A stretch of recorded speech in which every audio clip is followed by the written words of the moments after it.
Hello and welcome back to Two Kids and a Mullet Later podcast with Lavalea and Colby.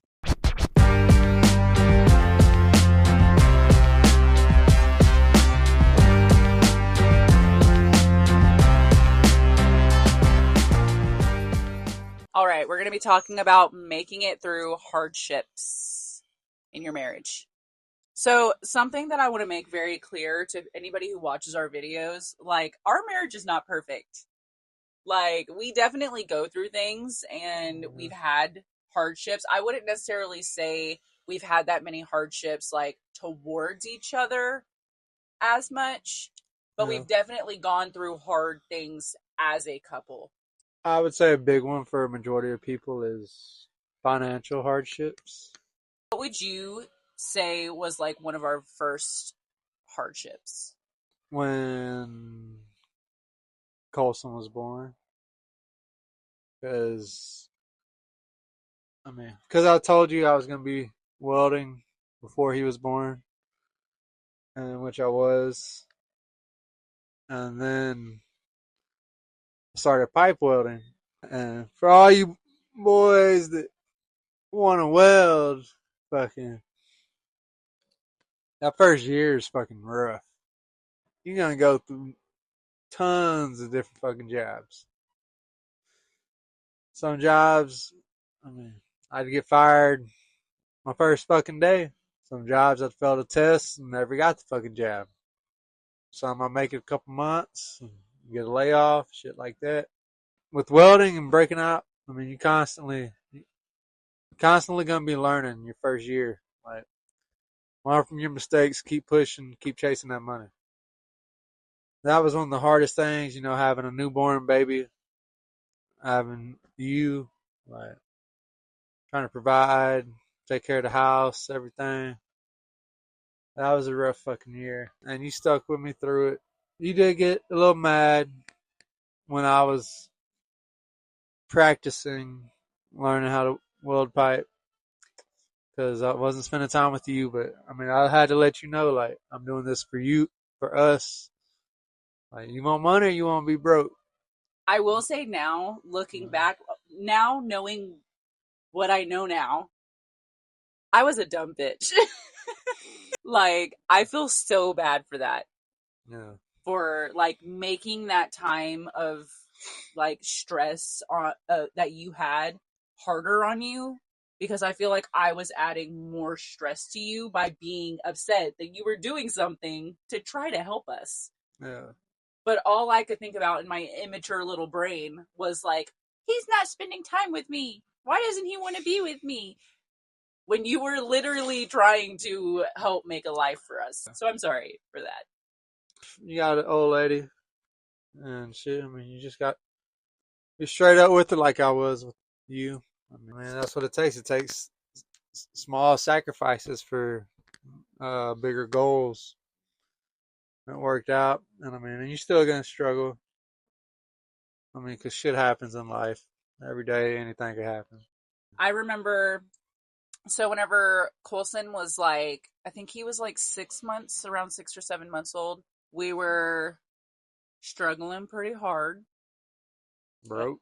We were real broke. And we had, like you said, we had a newborn. And then you ended up finding a job. We were in Texas at the time. And he ended up finding a job in Mississippi where he's from, but that is like, what, 7-8 hours away. Thankfully, his dad still lived in Mississippi. So, yeah, my dad was working there at the time. yeah. So we went to live with his dad. That was my very first experience of, like, being kind of like plucked away from everything I knew. I that should have been a precursor into this RV life. Yeah. But just like going on the road with you, it basically was my first experience of going on the road with you, and I was only 19 years old. So that was a huge shock for me, I think.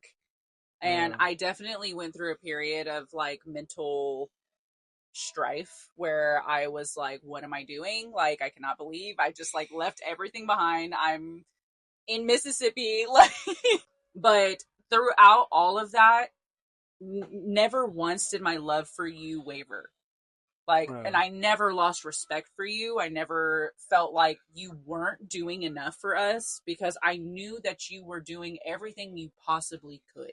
Yeah. Even though it wasn't, the most perfect situation, but you were doing everything you could. And like you said, like I pulled you away from everything, but that's what I had to do at the time to make a little bit of money. And then I got the chance to take us back home to Texas. So I drug up. We came all the way back to Texas, and I failed the fucking test. So What a bitch.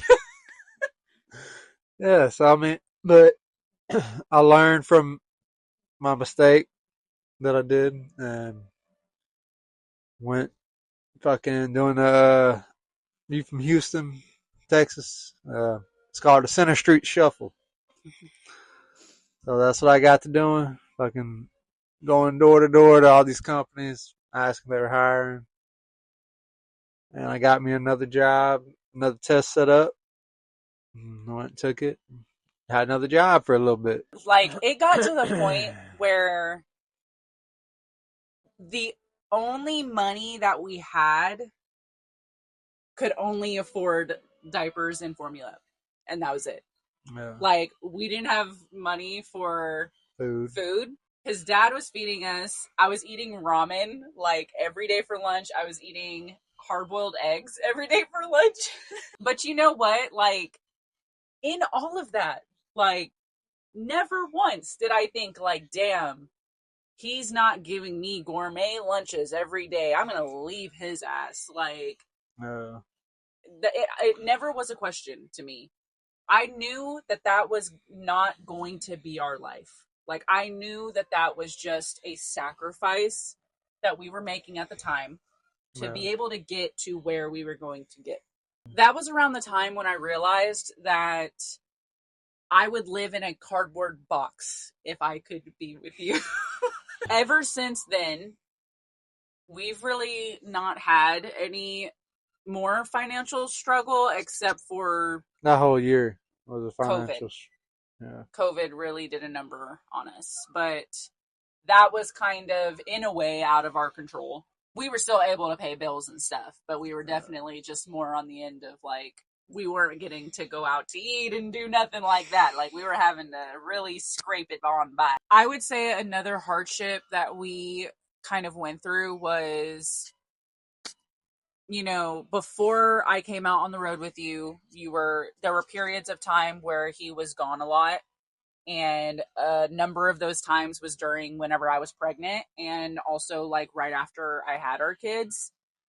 And I had really bad postpartum depression.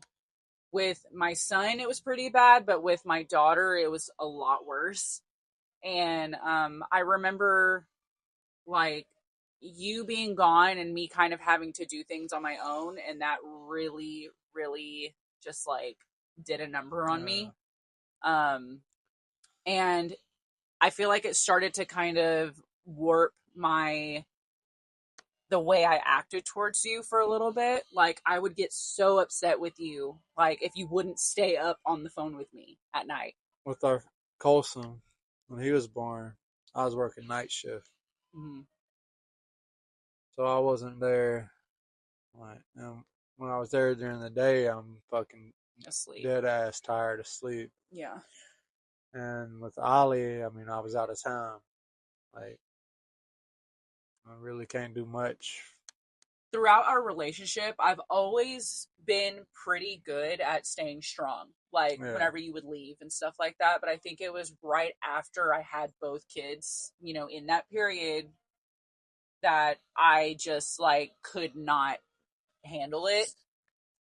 And I remember, you were having to wake up at 4 or 5 o'clock in the morning. You're working hard all day. It would be 8, 9 o'clock at night, and I finally have the kids asleep. So I'm thinking to myself, our like alone time, Yeah. basically. And it's like we get on the phone and we start talking, and within 10 seconds, I wouldn't say 10 seconds, 10 minutes, like I hear snoring on the other side. So it would just like, at the time, disappoint me, and like I would be so upset about it. But again, now looking back, I could not be mad at you over something like that. You know, like you were working your ass off and you were making just as many sacrifices as I was. Because I know that you would have loved to been home with us, Yeah. and instead you were having to be alone in some random place going and working. Yeah. It's all about perspective. Yeah. For men and women, I mean, like what you had to go through and what I had to go through. I mean, just stay strong. Fucking know that you're doing everything for a reason. And, Right. Don't get lost in the sauce. yeah, and just don't be like encourage your partner because I've had to remind her, and she's had to remind me plenty of times. Also, like we're doing this for a reason. Just keep your head up, keep on pushing. Because with me, I know like I've been down and out, fucking being out of town by myself. Like all you want to do is go home, be with your wife and kids. Like you said earlier, like short-term sacrifices for long-term goals. Yeah. That's something my stepmom like ingrained in my brain. And so like I say that all the time. Yeah. But it's true. Like a lot of the times when you have these long-term goals that you want to achieve, you are definitely going to have to make some type of sacrifice. And then again, you don't want to lose everything by only focusing on The the goal. goal. You got to balance work life and home life. One core memory that I have of you doing that, and just like even to this day, you don't understand like how appreciative I was of you in that moment was, ooh, don't get emotional, stop it. Was I remember whenever I had Colson, my first baby, I'd never had a baby before. So it was very overwhelming for me, I know for sure. And um I think you took off maybe like 1 or 2 days after I had him, and you said you were going to go back to work the third day. And so the first 2 days, it was just me and you with our newborn. And then the third day, whenever you were planning to go back to work, my mom ended up coming to stay. She was gonna stay during the day so that way she could watch my son, so I could get some sleep because I had not gotten any sleep. Yeah. And I remember you got up in the morning and you got ready for work and you were about to leave, and I could tell that you were just so upset that you were leaving. And I was so upset. I was crying because you had to go back to work, and I just wanted you to be there with me because I felt like so, again, just like overwhelmed and stressed out. And you left, and my mom showed up, and I remember she grabbed Colson from me and she told me to go take a nap. And so I went and laid down, and it was like as soon as I laid down, I heard the door open, and I thought that it was my mom. I was like, why is my mom like walking outside with my newborn randomly? Like, and I remember walking out of the room and it was you walking back into our apartment. Yeah. And I was like, what are you doing? And you were like, I couldn't leave. I need to be here with you. And that, I remember I just like broke down crying and like boo-hoo ugly cried into your shoulder because I was just like, so thankful that you placed us to that importance. Yeah. You know, like you said, of course you don't want to, put yourself in a bad situation or like struggling situation, but there are certain times where like your family matters more. Yeah, I remember that day because I didn't even make it to the fucking the safety meeting. Like I walked in the plant and shit, and I see my foreman, and I'm just standing there, and hey, bro, I can't do this right now. I'll see you in a week or two. I gotta go be with my kid. And I just turned around and left. He said, "Okay, handle your business." I mean, because when I got there, I wasn't there, bro. Like, and anybody that is in like a blue collar industry, when you ain't there, I mean, that's when shit fucks up and bad shit could happen. And So, I still remember that day so vividly. I don't even know if yeah, I've brought that up to you since it happened. Like, but I think about that sometimes. And like, I feel like that was my first example of how you were going to be as a father. yeah. And like, I don't think you understand like how much I appreciate that. Look at me, I'm getting all emotional. Stop it. And then Ollie, I mean, I already knew I took off that week or two, and There's going to be periods of your marriage that are going to feel like you have to put in more work than usual. But if you really love that person, it is worth it. yeah, And it's always supposed to be you and them against the issue, not you and your partner against each other. always stick by your spouse and support them. And when you see they're down and out, just re-encourage them. And even if you don't see them down and out, because some people are better at hiding it more than others. I I mean, was just about to say, like, just because you can't see it doesn't mean it's not yeah. there. And I feel like men in general are really good at hiding that.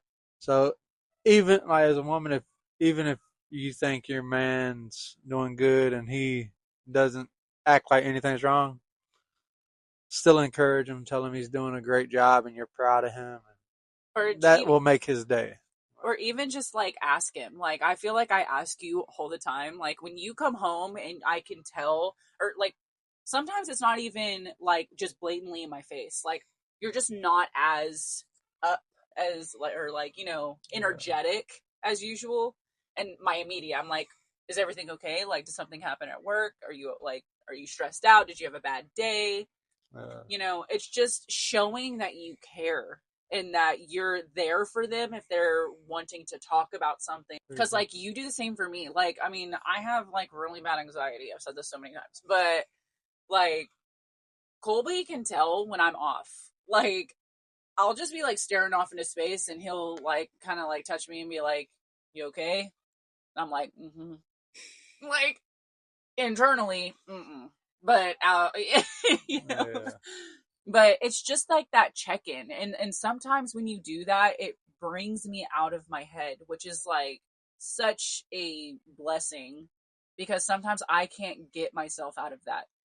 Like, I'm just like in this spiral of, you know, overthinking and stuff, and then it's like when you kind of step in and you're like, hey, what's up? Yeah, like, hello. It's like, oh, hey, like, you know, Yeah. like, and so just like that small gesture of, you know, it's important. Moral of the story is things are going to get hard sometimes, but you as a couple in a unit can make it through it. This has been episode 2 of Two Kids and a Mullet Later podcast, and I hope that you've enjoyed watching and listening to us. But if you want to continue to listen to our little talks, you can like and subscribe to our channel.